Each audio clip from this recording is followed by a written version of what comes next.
여호와께서 모세에게 말씀하여 이르시되 이스라엘 자손에게 말하여 이르라. 너희는 소나 양이나 염소의 기름을 먹지 말 것이요 스스로 죽은 것의 기름이나 짐승에게 찢긴 것의 기름은 다른 데는 쓰려니와 결단코 먹지는 말지니라. 사람이 여호와께 화제로 드리는 제물의 기름을 먹으면 그 먹는 자는 자기 백성 중에서 끊어지리라.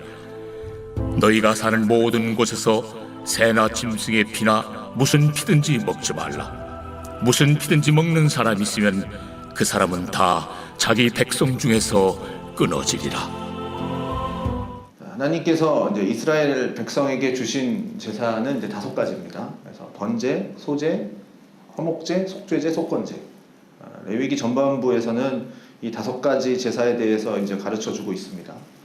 그런데 이제 한 번에 모든 것을 가르쳐 주지 않고 이제 1부, 2부 이렇게 나눠서 설명을 해주고 있는데요. 1부에서는 백성들, 일반 백성들을 이제 주 청중으로 해서 5가지 제사에 알려줬고, 5가지 제사에 대해서 이제 알려주었고, 또 2부에서는 이제 제사장들을 주 청중으로 해서 이제 알려주고 있습니다. 그래서 우리는 지금 어느 부분이냐면 이 5가지 중에서 이제 2번째 해당하는 제사장에게 주어지는 규례를 이제 살펴보고 있고, 그 중에서도 이제 마지막 화목제의 규례를 이제 어제에 이어서 오늘도 보고 있습니다.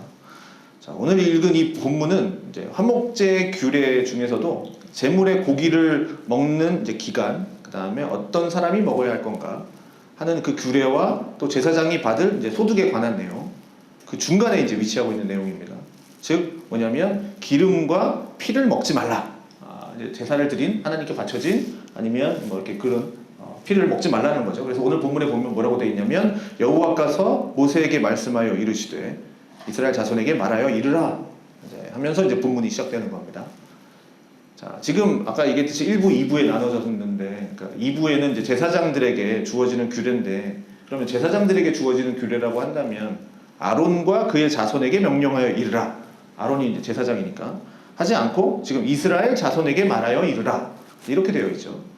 자, 이건 이제 다른 제사와 달리 아까도 어제도 얘기했지만 화목제는 제사장뿐만 아니라 일반 백성들도 제물의 고기를 먹을 수 있기 때문에 여기에 주어지는 내용들은 제사장뿐만 아니라 이제 일반 백성들도 알아야 하는 내용이기 때문에 그런 것 같습니다.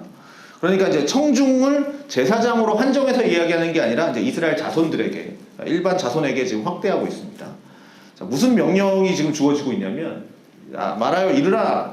너희는 소나 양이나 염소의 기름을 먹지 말고 또 스스로 죽은 것의 기름, 그러니까 죽은 짐승의 기름이나 또 짐승에게 찢긴, 그러니까 짐승에게 살해당한 찢긴 것의 기름은 다른 데 쓰려니와 결탄코 먹지는 말아라. 이제 이 얘기를 하는 겁니다. 자, 화목제의 가장 특징이 있다면 그것은 제물의 고기를 처리하는 방식이었죠. 그러니까 제물의 고기를 이제 세 부분으로 이제 나누어서 처리하게 되었습니다. 세 부분으로. 그래서 우선 내장에 있는 기름, 그러니까 지방이죠. 뭐 간, 콩팥 같은 것들은 이제 불로 태워서 이제 하나님께 올려드렸습니다. 하나님의 향기로운 제사가 됐고요. 그런 다음에 가슴 부위, 오른쪽 뒷다리는 이제 제사장에게 드렸고, 나머지 부위는 이제 제사를 드리는 제사자에게 이제 주어졌습니다. 그러니 이제 기름, 고기의 지방이죠. 내장에 있는 지방, 그러니까 강포팥 뭐 이런 것들 등등, 그것은 모두 하나님께 불태워 드리도록 했습니다. 그러니 당연히 이 화목제의 제물 중에서 기름, 그러니까 지방은 먹을 수가 없는 거죠. 하나님께 다 드렸으니까. 이것을 먹었다, 내가 지방을 먹었다라는 것은 하나님께 드려야 하는 건데 드리지 않고 그냥 빼앗아서 먹었다라는 얘기가 되겠죠. 그런데 이 화목제물로 드려지는 이 제물뿐만 아니라 또 다른 걸 또 얘기하죠. 스스로 죽은 짐승, 스스로 죽은 것과 또 짐승에게 찢긴 것, 그것에 대한 또 이야기도 나옵니다. 그러니까 스스로 죽은 짐승 또는 짐승에게 찢겨 죽은 짐승, 이런 것은 하나님께 제물로 드릴 수가 없겠죠. 스스로 죽은 거나 찢긴 거는. 왜냐하면 하나님께 드리는 제물은 순전한, 흠없는 것이어야 가능했기 때문입니다. 그래서 이런 짐승은 제물로 쓸 수는 없지만 먹을 수는 또 있었습니다. 그래서 레위기 17장 15절에 보면 또 스스로 죽은 것이나 들짐승에게 찢겨 죽은 것을 먹은 모든 자는, 그러니까 이스라엘 본토인이나 거류민이나 먹은 자는 어떻게 됩니까? 그의 옷을 빨고 물로 몸을 씻고 저녁까지 부정하다 했겠죠. 그 다음에 그 후에는 정하려니와 이제 이렇게 되는 겁니다. 말씀같이 이렇게 스스로 죽은 것과 찢긴 것은 먹을 수는 있었습니다. 그러나 그것을 먹는 자는 부정한 것을 먹었기 때문에 이제 부정해진 거죠. 그래서 먹고 난 다음에는 이제 옷을 빨고 옷을 빨는 행위 이런 것들을 통하는 거죠. 그래서 몸을 씻어야만 했습니다. 그리고 이러한 것의 기름, 그러니까 지방은 다른 용도로 쓸 수 있었습니다. 지금 이 죽은 것이나 들짐승에 찢긴 것의 이제 지방은 그래서 예를 들면 등잔에 이제 기름으로 쓴다거나 그래서 불을 밝혀 사용한다거나 아니면 윤택을 낼 때 그때 나무였으니까 이렇게 기름으로 사용하는 것들은 가능했습니다.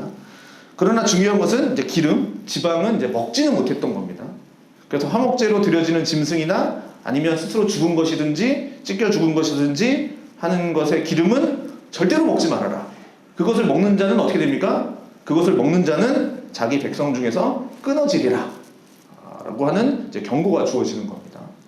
자, 이뿐만이 아닙니다. 성경은 또 이어서 얘기하는 겁니다. 이뿐만 아니라 다음에 또 뭐라고 얘기합니까? 너희가 사는 모든 곳에서 새나 짐승의 피나 무슨 피든지 먹지 말아라. 그러니까 피는 무조건 먹는 것이 금지되어 있다.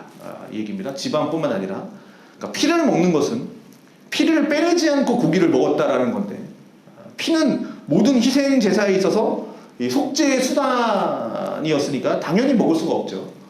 또 레위기 17장 10절 이하에 보면 뭐라고 되어 있냐면 이스라엘 집 사람이나 그들 중에 거류하는 거류민 중에 무슨 피든지 먹는 자가 있으면 내가 그 피를 먹는 그 사람에게는 내 얼굴을 대하여 그를 백성 중에서 끊으리니 육체의 생명은 피에 있음이라. 내가 이 피를 너희에게 주어 제단에 뿌려 너희의 생명을 위하여 속죄하게 하였나니 생명이 피에 있으므로 피가 죄를 속하느니라. 이런 말씀이 있습니다. 그리고 피를 먹지 말라라는 명령은 레위기에서만 나오는 명령이 아닙니다. 이미 창세기 9장에서 하나님은 노아에게도 말씀을 하셨습니다. 노아에게도 말씀하시는데 고기를 그 생명 되는 피째 먹지 말 것이니라. 내가 반드시 너희의 피, 곧 너희의 생명의 피를 찾으리니 짐승이면 그 짐승에게서 사람이나 사람의 형제면 그에게서 그의 생명을 찾으리라. 그러니까 피를 먹지 말라고 얘기했습니다. 자, 기름보다 더 엄격하게, 더 철저하게 먹지 말라고 한 게 이제 피입니다. 이렇게 피를 먹지 말라고 하는 엄격한 이유는 좀 다음과 같이 생각해 볼 수 있는데 우선 앞에서 보았던 말씀처럼 피는 생명과 동일시된다 라는 것을 좀 알 수가 있죠. 그러니까 피를 먹지 말라라는 거죠. 생명과 같은 거니까. 그래서 피를 먹지 말라는 것이고 또 피로 상징된 이 생명은 하나님의 주권에 속하기 때문에 피를 먹는 행위는 하나님의 주권을 침해하는 행위가 되는 겁니다.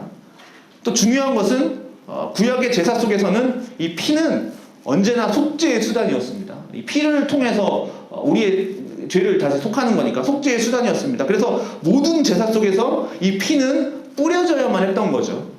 그래서 이 피를 먹는 경우에는 지방, 그러니까 기름을 먹었을 때와 같이 자기 백성 중에서 끊어진다 라고 하는 경고가 주어지고 있는 겁니다. 구약의 화목제는 신약시대의 성찬식과 같습니다. 자, 성찬식은 이 화목제와 같이 신자가 그리스도와 함께 그리고 다른 신자들과 함께하는 공동의 식사죠. 식사이고 또 교제의 잔치입니다. 화목제와 이 성찬식은 장차 영원한 천국에서 벌어지는 그 천국 잔치에 대한 모형이 됩니다. 자, 구약시대의 예배자는 이 화목제, 이 지금 보이는 화목제를 통해서 하나님을 찬양하고 또 어제 보았듯이 또 서원하고 또 하나님께 간청했듯이 신약시대의 예배자 역시 이 성찬이라는 의식을 통해서 하나님께 대한 섬김을 우리가 다짐하고 성찬의 피를 마심으로써 그 다음에 다짐하고 그 다음에 주님께 기도하고 주님을 찬송하는 기회로 삼습니다.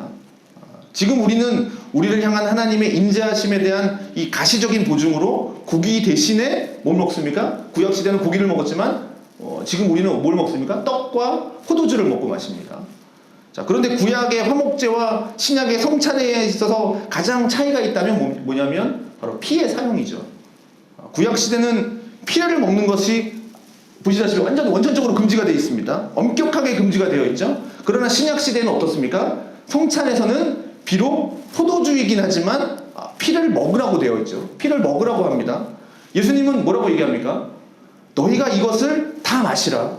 이것을 죄사함을 얻게 하려고 많은 사람을 위해서 흘리는 바 나의 피 곧 언약의 피니라. 예수님은 지금 자신의 피로 상징되는 이 포도주를 마시라고 하는 거죠. 자, 구약의 화목제물의 피는 먹을 수 없었지만 신약의 화목제물의 피는 또 마시라고 하고 있습니다. 그리스도께서 친히 우리를 위해서 화목제물이 되어주셨고 하나님과 우리의 사이에 막혔던 그것을 화목하게 하는 화목제물이 되어주셨고 우리를 위해서 대신 피를 흘려주셨습니다. 그리스도의 피가 속죄를 이루게 되고 또 그 피를 마심으로써 그리스도인은 어떻게 됩니까? 이것이 이 하나님과 화목되는 게 자신의 노력이 아니라 하나님의 은혜로 인해서 구원받는 것을 끊임없이 생각하게 되는 거죠. 기억하라 하면서 이제 성찬식 시작하지 않습니까? 피 속에 간직되어 있는 이 생명은 하나님이 주셨기 때문에 신성을 했고 또 사람은 하나님의 심으신 그 생명을 취할 권리는 없습니다. 신약 시대에는 자신의 죄를 제하기 위해서 속죄하고 그 생명을 주는 그 그리스도의 피의 능력을 마실 수가 있었고 그렇게 함으로 구원의 확신을 이제 얻게 되는 거죠. 그러니 오늘도 우리를 구원하기 위해서 친히 화목제물이 되신 그 예수 그리스도를 바라보시기 바랍니다. 그리스도의 공로로 인해서 하나님과의 화목을 이루게 된 것을 그것으로 인해서 감사한 마음을 우리가 갖기를 원합니다. 그러니 오늘 우리들도 하나님 앞에 이 감사제, 서원제, 자원제를 드리러 나온 거룩한 하나님의 백성들과 같이 늘 하나님께 감사함과 이렇게 기쁨으로 자원하여서 우리를 드리는 자들이 됐으면 좋겠습니다.